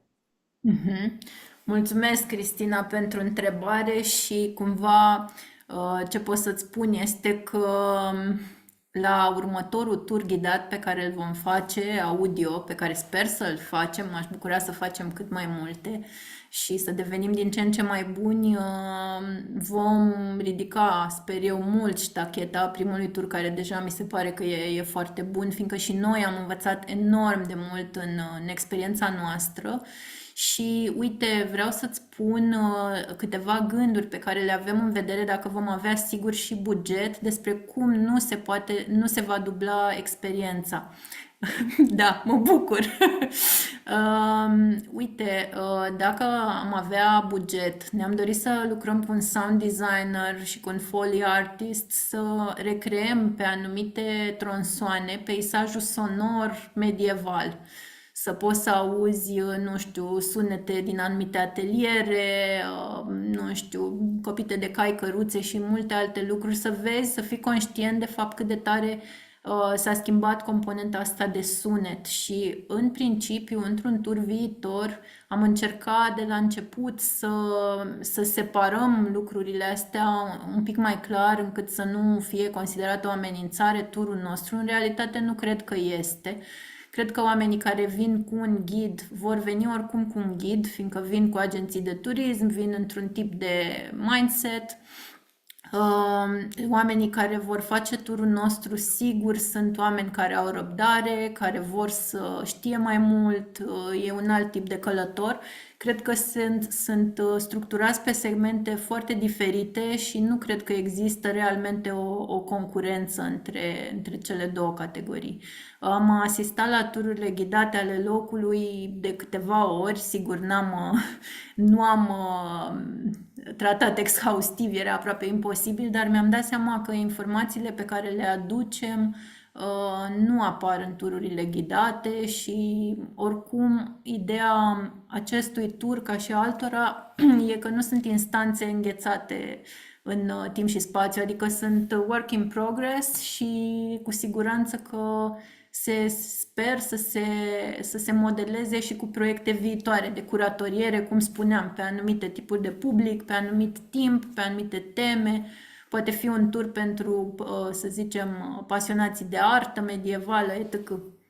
Deci nu cred că e o problemă momentan, dar chestiunea ta ridică, de fapt, standardul și mai mult de aici înainte și îți mulțumesc pentru întrebare.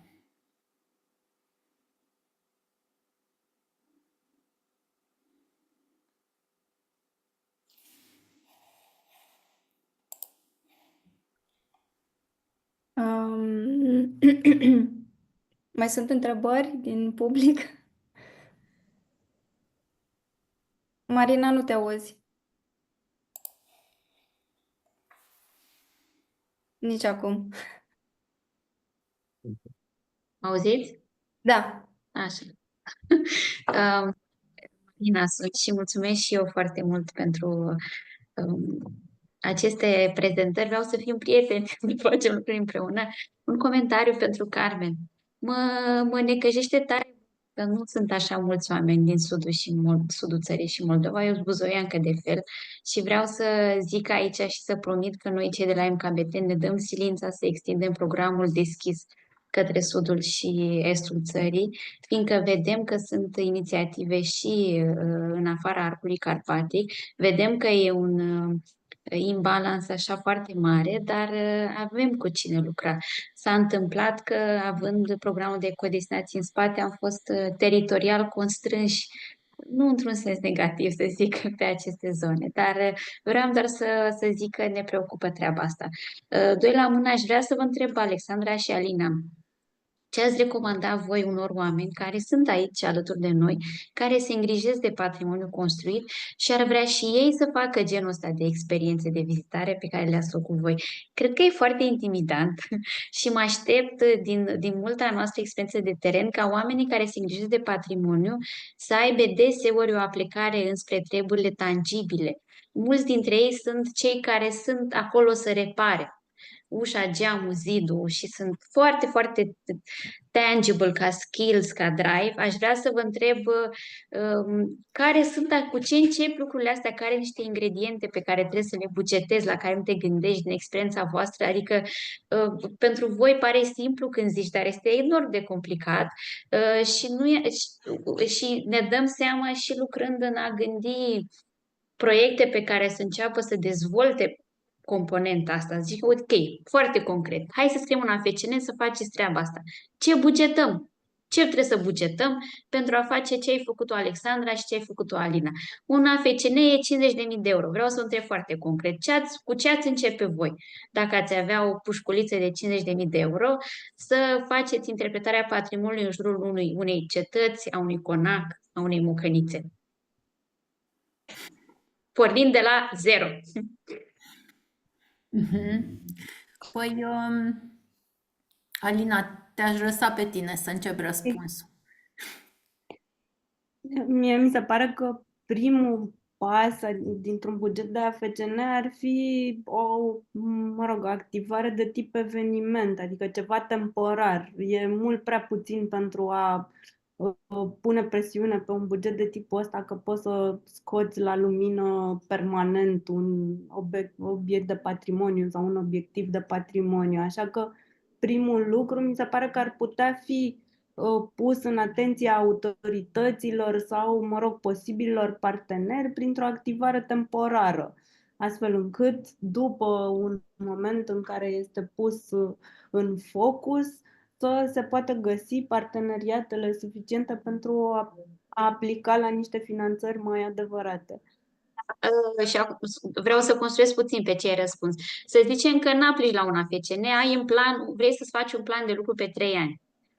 Și poate că primul AFCN e prima bucățică în. Pe lângă, și cred că e foarte sănătos să gândim așa, plus că mai sunt și alte mici finanțări pe care le putem accesa și știm cu toții de aici din jurul mesei că nu există, din păcate, niște finanțări așa mari la care să zici că poți să faci din start un proiect de 3 ani, un contract, o finanțare, să faci tot shebang-ul.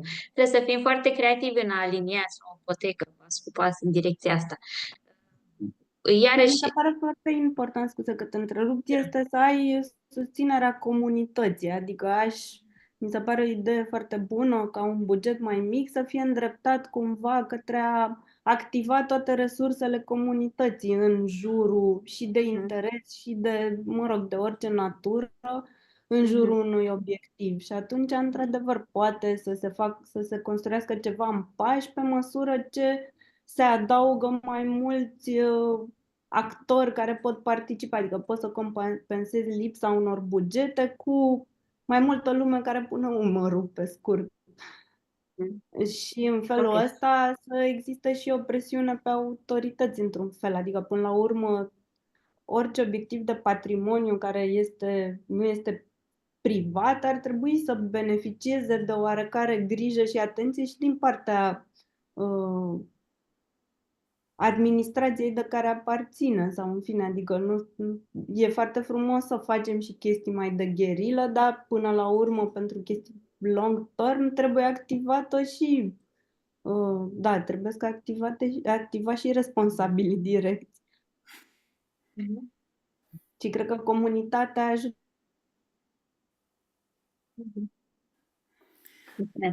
Marina, încerc și eu un răspuns foarte scurt. Noi ce încercăm să facem mereu e să gândim proiecte scalabile sau proiecte în mai mulți pași. Și la Biertan s-a întâmplat, sau sper că se va întâmpla lucrul ăsta. Deja experiența trecutului ne arată că am pornit cu un proiect în comunitate, adresat copiilor și părinților, după aia s-a scris un manual, după aia am făcut turul ăsta ghidat, după aia sperăm să-l curatoriem pe viitor, să-l îmbunătățim. Deci există o serie de acțiuni și cred că e bine și sănătos că e o creștere organică din care de fapt și tu începi să cuprinzi locul și să înveți despre el. Și foarte pragmatic, noi când începem să facem așa ceva ne ducem către cei care au mai făcut din țară sau din afară, în măsura în care sunt disponibili, le punem întrebări clare, în care încercăm să înțelegem cum au lucrat, ce probleme au avut. Încercăm de fiecare dată să avem un buget de rezervă, fiindcă oricât de experimentați am fi în ceva, mai ales fiindcă de multe ori facem proiecte pe care nu le-am mai făcut, apar foarte multe lucruri la care nu ne-am gândit și încercăm să avem întotdeauna un buget de neprevăzute în structurarea oricărui proiect, în măsura în care e posibil.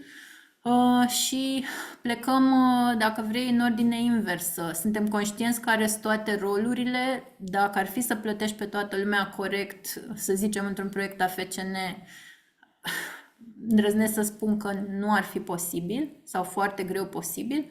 Și atunci plecăm de la rolurile de care nu te poți lipsi. Faci un tur audio, e clar că ai nevoie de cineva să scrie texte, e clar că ai nevoie de o voce, e clar că ai nevoie de un site, de o găzduire, de un grafician.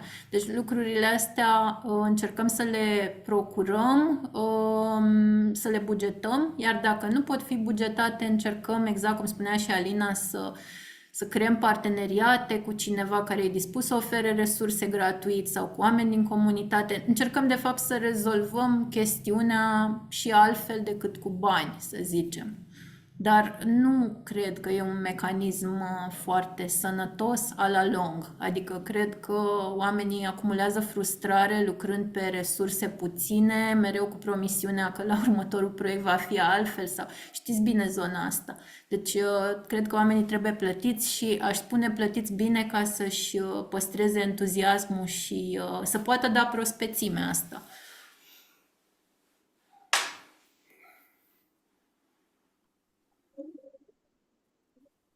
Am și eu să adaug ceva. Salutare, fetelor! Sunteți minunate! Mă bucur foarte mult că v-am ascultat astăzi și că ne-am intersectat de-a lungul anilor de acum, că am îmbătrânit cu toții. E un moment în care cred că toate inițiativele, indiferent de stadiul lor de creștere sau de maturitate, ar merita să fie mai conectate între ele, că sunt în Transilvania sau în afara ei.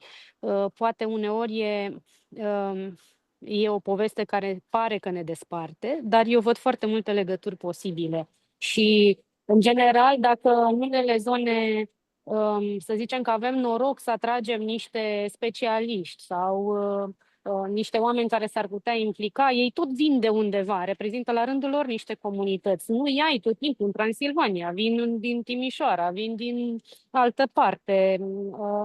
Și asta ne arată că nu există, poate, o alianță numită, asumată pe fiecare dintre temele pe care noi le tot rostogolim acum.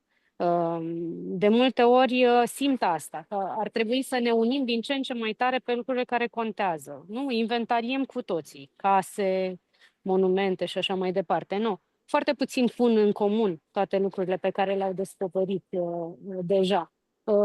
Ne preocupă peisajul și cultural și natural. Vorbim despre apă, facem proiecte pe apă. Suntem, să spunem, 10-20 de oameni preocupați de lucrul ăsta. Ar merita să venim împreună.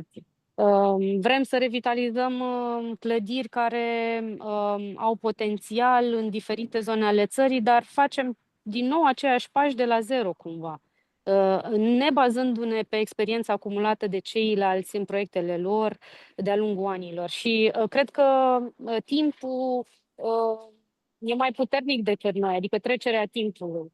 Dacă nu profităm în sensul bun de toate cunoștințele și toate experiențele noastre acumulate de-a lungul anilor, nu reușim să înaintăm coerent și armonios. Asta simt. În momentul în care foarte mulți oameni din același domeniu s-au unit, au fost rezultatele excepționale pe care le-am trăit chiar pe propria piele. Alte domenii nu sunt la fel de norocoase sau alte zone nu sunt la fel de norocoase, alte inițiative și nu e suficient să ne meargă nouă bine în propriile proiecte pentru că noi suntem conectați, adică să stea 3 zile cineva în Transilvania, poate sigur nu o să stea la noi, să spunem, 3 zile în satul nostru, dar eu pot să asigur o zi din experiența lui și să mă gândesc că i-ar prinde bine și altei comunități să contribuie cu altă zi în care vin acești oameni în traseu. Deci, cumva, aș insista de la un punct încolo să ne focusăm nu numai prin creșterea propriului proiect, ci prin felul în care putem lega inițiativele noastre. Pentru că tuturor ne lipsește o piesă la un moment dat. Fie că e un specialist, fie că e un designer, fie că e un expert, fie că e un meșter. Știm cu toții, când găsești un meșter care îți răspunde la telefon și care vine și la treabă, e deja rai, dar știi clar că asta nu e sustenabil și că alte comunități nu vor avea acele lucruri făcute la timp și fain. Deci, eu zic că ar merita tipul ăsta de întâlnire sau de alianță pe diferite teme, să le avem constant și să ne canalizăm în așa fel resursele încât să ajutăm mai multe zone să crească deodată sau să ne completăm superputerile. Asta e ce simt acum punctual. Și vreau să vă propun și o adaptare a poveștii sciților, să fie zile albe, zile negre, dar și zile albastre. De fiecare dată când găsim câte o casă albastră încă păstrată pe teren, sau, mă rog, pe care vrem să o îmbrățișăm, să o reparăm, să mai punem câte piatră. Da. Mulțumim, Diana. Mulțumesc frumos! Mulțumim, Diana, pentru cuvintele tale și că cumva ne-ai și ridicat mingea la fileu, pentru că, bineînțeles, ce încercăm să facem și noi prin Latent Emergent este să creăm genul ăsta de apropiere și context de colaborare și de învățare și sigur că e o misiune destul de grea să conectezi toate inițiativele din țară sau să pui la comun o grămadă de experiență și de cunoaștere și de informație. Dar ne bucurăm să facem o mică parte din efortul ăsta și chiar aș vrea să vă spun că în comunitatea noastră urmează să gândim un proces de descentralizare oarecum, pentru că am vrea să culegem poate mai multă asumare din partea membrilor comunității și să vedem cum poate fi implicat fiecare în a crește comunitatea, în a gândi formate de lucru și intervenții pe anumite teme. Deci tot ce pot să vă zic este, dacă nu v-ați înscris încă în comunitate, să o faceți. Dacă nu, urmăriți-ne pe Eventbrite, pe Facebook, unde comunicăm evenimentele noastre. Urmează să abordăm și anumite spețe specifice în revitalizare, cum ar fi școlile abandonate. Vom discuta anul ăsta și despre tehnici de revitalizare a mediului din apropierea apelor, cum ar fi malurile râurilor, ca potențiale locuri revitalizabile. Deci ne așteaptă o grămadă de conținut interesant și mi se pare că cu fiecare sesiune simt așa că construim și se îmbogățesc sesiunile și se îmbogățește și comunitatea, e tot mai mare, tot mai diversă și e un sentiment tare plăcut. Cred că o să închidem sesiunea, dacă nu mai sunt întrebări foarte ardente. Eu doar vreau să mulțumesc Make Better pentru organizare și pentru speranță vie încă și mulțumim pentru tot. Cu mare plăcere. Suntem disponibile pentru a vă conecta între voi dacă aveți nevoie, dacă aveți întrebări, dacă, nu știu, orice aveți nevoie. Suntem o comunitate deschisă, vie, un cuvânt care s-a folosit mult astăzi. Deci, de orice aveți nevoie, inclusiv de a crea contextul ăsta de colaborare între inițiative mai mici, vă rugăm să ne scrieți, să nu ezitați. Mulțumim foarte mult. Ana, cred că poți să închizi înregistrarea. Înregistrarea pe care o veți găsi pe site-ul nostru la secțiunea resurse și pe canalul nostru de YouTube. Mulțumim!